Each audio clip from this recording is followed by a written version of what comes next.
this week we've successfully launched the Know Your Normal campaign, and that is looking to reclaim the label normal as a way to describe ourselves in our everyday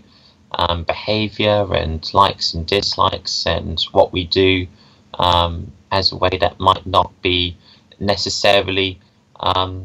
comparable to someone else. So so people are always, especially on the autistic spectrum, are described as peculiar or weird, or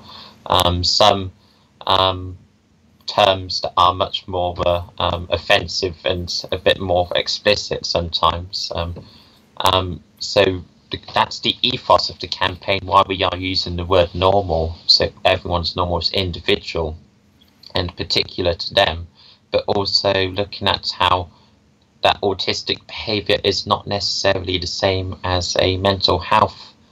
issue. So whether it might be depression, anxiety, or other existing conditions upon that spectrum of varying mental health challenges that people face, it's not part of autism, so to speak. There is a correlation that more people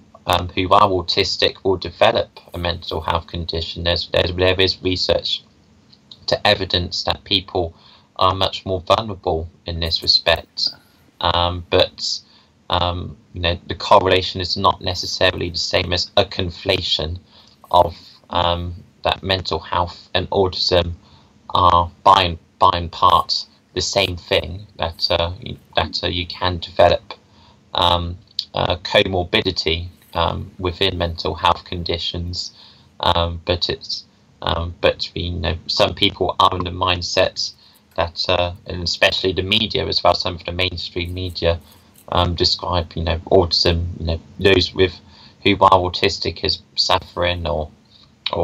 feeling or being quite unusual in some way, so using quite derogatory terms, and that don't represent us so much. A lot of these columns and articles and reports are written by people who are neurotypical, and by neurotypical that means people who aren't autistic or who have a certain neurological condition. So that's very much the priority of the campaign, and why so many young people decided it was so important for us to try and address this challenge.